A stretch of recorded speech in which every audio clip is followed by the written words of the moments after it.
akuntansi laporan laba rugi dan laba ditahan. Nah, ini tadi yang sudah disampaikan oleh temannya, hanya menambahkan pada kesempatan ini. Oke. Pertama, laporan laba rugi. Oke, laporan laba rugi merupakan laporan yang mengukur kesuksesan organisasi. Jadi organisasi atau perusahaan itu diukur dari laporan laba ruginya. Nah, masyarakat dunia usaha dan investasi menggunakan laporan ini untuk menentukan kemampuan perusahaan dalam menciptakan laba, nilai investasi, dan kelayakan kredit atau kemampuan perusahaan dalam melunasi kewajiban-kewajibannya. Jadi melalui dengan laporan keuangan laba rugi ini, masyarakat di luar sana itu bisa mengevaluasi setiap perusahaan. Nah, kegunaan dan keterbatasan laporan laba rugi. Jadi ada kegunaannya, kemudian ada juga keterbatasannya. Yang pertama, laporan laba rugi memberikan informasi kepada investor dan kreditor yang membantu dalam meramalkan jumlah waktu dan ketidakpastian dari arus kas masa depan. Jadi melalui dengan laporan keuangannya itu bisa diramalkan untuk masa depan perusahaan itu. Apakah investor ingin berinvestasi ataukah tidak ya, melalui dengan laporan keuangan. Nah, nanti ada rekayasa laporan keuangan dan sebagaimana ada pertanyaan juga tadi. Dan pertanyaan yang lainnya seperti cara menyusun laporan keuangan. Oke. Dan perbedaan laporan laba rugi dan laba ditahan. Itu yang sesi kedua itu yang menjadi mengkerucut ya pertanyaannya. Oke. Sesi pertama itu masih umum sekali ya. Masih ada yang tidak berkaitan dengan pembahasan hari ini. Maka penting untuk ditambahkan. Perhitungan laba rugi membantu pemakai laporan keuangan meramalkan arus kas ya masa depan. Seperti ini. Investor dan kreditor dapat menggunakan informasi pada perhitungan laba rugi untuk mengevaluasi masa lalu perusahaan. Jadi masa lalu perusahaan itu akan dipertanyakan melalui dengan laporan keuangan laba rugi. Kemudian meskipun keberhasilan di masa lalu ya tidak menjamin untuk masa depan, tapi dalam perhitungan atau kalkulasi perusahaan kita bisa melihat dari situ ya riwayatnya. Oke. Beberapa kecenderungan penting dapat ditentukan ya, itu maksudnya. Kemudian yang poin B, perhitungan laba rugi membantu pemakai menentukan risiko tingkat ketidakpastian dari tidak mencapai arus kas tertentu. Jadi ada ketidakpastian bagaimana itu bisa dilacak juga di situ. Nah, itu pentingnya ada laporan laba rugi. Nah, ada juga yang pihak-pihak di luar daripada investor yang bisa menikmati laporan laba rugi itu. Seperti misalnya para pelanggan untuk menentukan kemampuan suatu perusahaan memberikan barang dan jasa yang diperlukan. Nah, seperti misalnya serikat kerja. Jadi ada serikat kerja dengan laporan laba rugi itu, serikat kerja bisa misalnya menelaah secara cermat sebagai dasar untuk pembahasan mengenai gaji ya. Bagaimana sih gaji karyawan? Misalnya ada serikat kerja ingin memperjuangkan gaji karyawan ya, atau daripada nanti suatu waktu ada gugatan, ada demonstrasi misalnya di perusahaan mengenai kenaikan gaji, tuntutan gaji, maka laporan laba rugi setiap perusahaan itu penting untuk dianalisis oleh serikat kerja, karena melalui dengan hasilnya itu bisa dirumuskan sebenarnya gajinya harus sekian tapi ternyata yang diterima cuma sekian. Nah, itu bisa menjadi dasar ya. Misalnya gaji perusahaan misalnya 4 juta, mestinya ini 5 juta ya dengan pendapatan seperti ini. Nah, itu kegunaannya bagi serikat kerja ya. Di luar daripada investor. Nah, itu menjadi dasar nanti untuk melakukan kritik, saran atau perjuangan untuk menaikkan misalnya gaji karyawan. Nah, begitu juga dengan pemerintah menggunakan perhitungan laba rugi untuk merumuskan pajak dan kebijakan ekonomi. Jadi mengenai pajak suatu perusahaan juga bisa ditentukan melalui dengan hasil laporan laba rugi. Nah, kemudian ada keterbatasan laporan laba rugi. Yang pertama, pos-pos yang tidak dapat diukur secara akurat tidak dilaporkan. Misalnya Misalnya begini,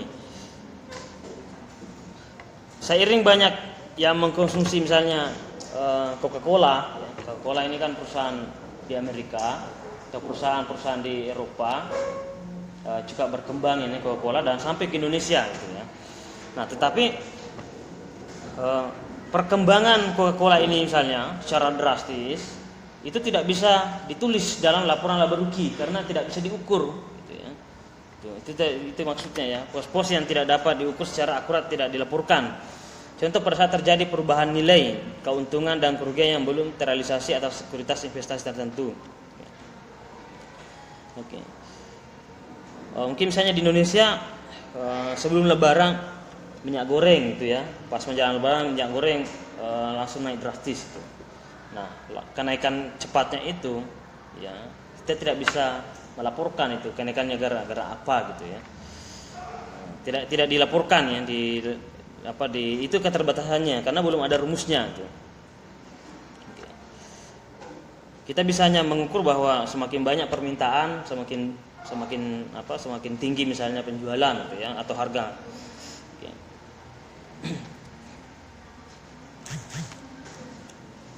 Nah, ini tadi. Seperti misalnya Microsoft atau Coca-Cola yang mengalami kenaikan nilai akibat karena citranya ya. Perbaikan mutu pelayanannya yang bagus, citranya yang bagus, produknya yang bagus. Nah, tidak dilaporkan sebagai hasil kinerja perusahaan dalam laporan laba rugi gitu ya. Hal ini disebabkan memang belum adanya kerangka kerja umum yang dapat digunakan untuk mengidentifikasi dan melaporkan jenis-jenis nilai tersebut.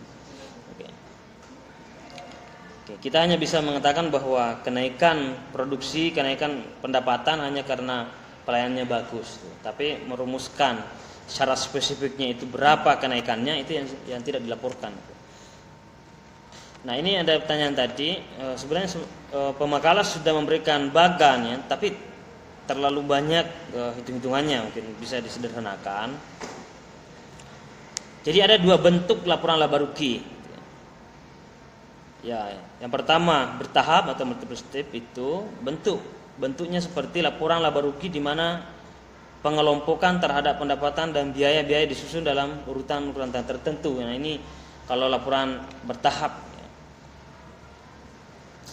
Oke, laporan bertahap ini maksudnya berusaha mencantumkan banyak hal di dalam laporan itu. Oke, beda nanti dengan bentuk yang lain, bentuk yang kedua. Nah, ini ada yang bentuk yang kedua itu satu langkah ya, atau single step itu. Dalam bentuk ini tidak dilakukan pengelompokan pendapatan dan biaya di dalam kelompok-kelompok usaha di luar usaha, tapi hanya dipisahkan antara pendapatan laba dan biaya kerugian. Contohnya begini ya. Ini yang bertahap, ini yang panjang, ini yang bertahap. Ini kalau pemakalah tadi, ini yang bagian keduanya bertahap. Ya, bagian pertamanya tadi itu yang singlenya. Nah, contoh misalnya begini. Laba bruto ya, yaitu hasil penjualan dikurangi harga pokok. Oke.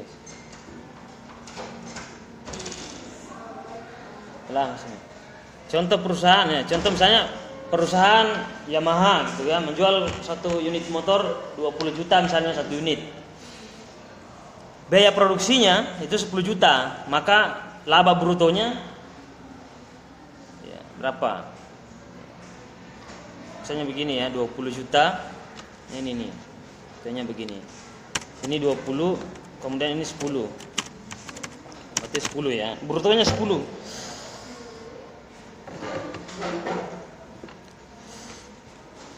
Ya, perusahaan motor misalnya menjual 20 juta per unit motornya, tapi dikurangi biaya produksi 10 juta biaya produksinya. Maka selisihnya itu 10 juta, maka 10 juta itu disebut sebagai laba bruto. Nah, itu ditulis nanti di laporan ya, laba bruto kan, hasil penjualan 20 juta, kemudian produksi, nah itu ditulisnya, nanti dibuatkan bagan gitu. Ini langkahnya. Produksi ya, hasil produksi atau biaya produksi itu 10 juta. Berarti laba brutonya 10 juta. Kemudian laba usaha bersih itu laba bruto dikurangi biaya-biaya usaha gitu. Nah, ini tadi misalnya 10 juta. Ya 10 juta hasil laba bruto dikurangi pengeluaran lain seperti kita menyewa tempat gitu ya, menyewa tempat, kemudian menyewa karyawan, itu dikurangi semua. Oke. Dikurangi semuanya. Nah, kemudian termasuk pajak dan lain-lainnya. Itu yang laporan yang agak panjang itu. Beda nanti dengan single step-nya itu. Oke. Jadi lebih lengkap ya. Ini artinya lebih terperinci, lebih lengkap kalau poin pertama ini.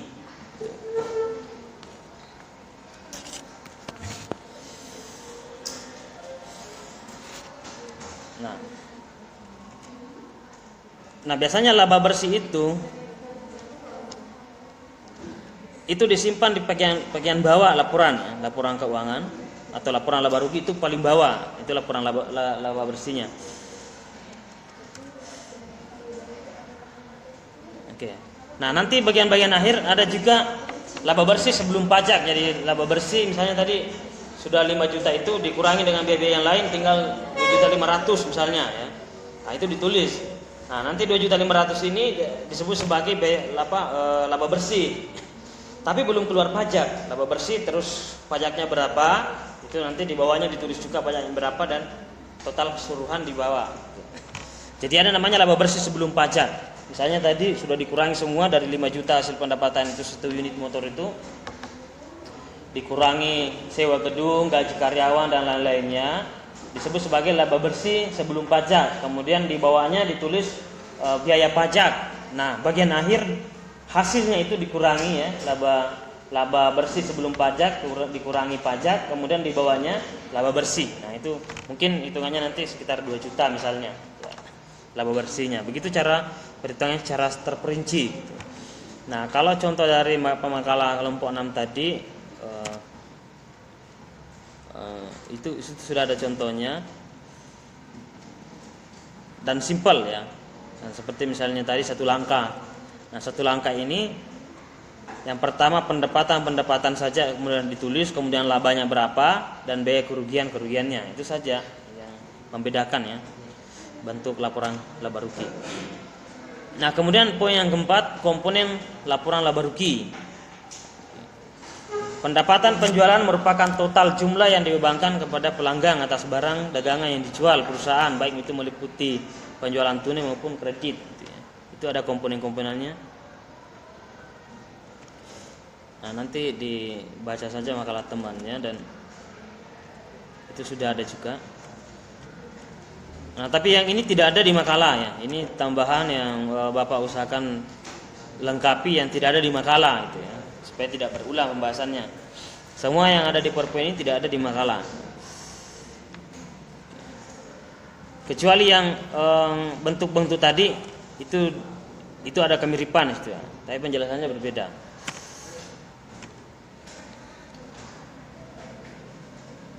Oke, saya pikir ini langkai saja komponen laba rugi, komponen. Nah, ini ada laba ditahan ya. Tadi ada pertanyaan juga. Laba ditahan timbul sebagai hasil dari kegiatan perusahaan yaitu laba bersih. Sebagian dari laba bersih ini akan ditahan atau diinvestasikan kembali dalam perusahaan gitu ya. Jadi laba bersih itu kita investasikan kembali sebagiannya gitu. Kalau mungkin penjualan lain kita menyetok ulang gitu ya. Itu adalah laba ditahan itu namanya. Oke. Jadi hasil penjualan itu dibelikan lagi produk yang lain untuk dijual lagi gitu ya. Itu namanya juga laba ditahan.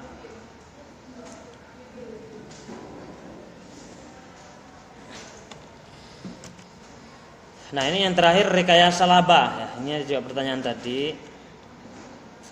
Nah, dalam perusahaan itu biasanya ada yang menggunakan ini rekayasa laba ya. Termasuk manajernya, direkturnya, manajemennya itu. Nah, motivasi untuk memenuhi target laba dapat membuat manajer atau perusahaan mengabaikan praktik bisnis yang baik. Sebenarnya ini kurang baik atau kurang sehat itu. Merekayasa laba gitu. Mungkin labanya tidak setinggi itu tapi ditulis sangat tinggi gitu. Nah, ada motivasi lain bukan cuma kepentingan perusahaan saja, tapi ingin memperlihatkan kepada umum bahwa perusahaan ini bagus gitu ya. Nah, itu bisa menjadi landasan gitu ya. Nah, rekayasa laba tidak hanya berkaitan dengan motivasi individu manajer, tapi bisa juga untuk kepentingan perusahaan. Ya, bukan hanya citra dari manajer saja disebut sebagai nanti, oh ini manajer yang bagus gitu ya. Kita harus pertahankan, kita harus mendukung. Nah, itu bisa saja menjadi satu motivasi, tapi motivasi yang lain bisa juga supaya perusahaan itu dianggap lebih sukses dari perusahaan lain. Makanya rekayasa laba itu biasa dilakukan. Rekayasa laba semacam ini memiliki dampak negatif terhadap kualitas laba karena dapat mendistorsi informasi yang terdapat dalam laporan laba rugi. Perlu dicatat bahwa rekayasa laba juga tidak selalu dikaitkan dengan upaya manipulasi data informasi akuntansi itu, tetapi cenderung dikaitkan dengan pemilihan metode akuntansi yang diperkenankan menurut standar akuntansi gitu ya. Jadi ada rekayasa laba dilakukan bukan tujuannya untuk manipulasi ya. Ada yang bukan, tapi dia mencari metode akuntansi kira-kira yang mendukung ya, yang mendukung karena banyak sekali metode. Kira-kira dia mencari metode akuntansi yang bisa secara ilmiah mendukung itu kepentingannya. Tapi tetap merekayasa laba rugi. Tapi ada dasarnya. Rekayasa laba berhubungan erat dengan tingkat perolehan laba atau kinerja perusahaan. Hal tersebut karena tingkat laba yang diperoleh dikaitkan dengan kinerja manajemen. Manajer seringkali berperilaku seiring dengan bonus yang akan diperoleh. Jadi biasa juga manajer itu nanti akan mendapatkan bonus lebih banyak ketika penjualannya tinggi atau laporan labanya itu sangat tinggi. Maka itu bisa jadi menjadi motivasi juga merekayasa laporan keuangan supaya nanti setiap tahunnya itu ternyata tinggi penjualannya dan bonusnya banyak gitu ya. Misalnya dengan target sekian, kalau sampai target sekian nanti manajernya, direkturnya itu dapat bonus mobil ya, atau motor. Itu bisa saja merekayasa ya, dengan motif tertentu ya. Oke, baik, itu yang menjadi tambahan pada kuliah hari ini mengenai akuntansi laporan laba rugi dan laba tahan atau laba ditahan. Yang silakan memperbanyak membaca sendiri.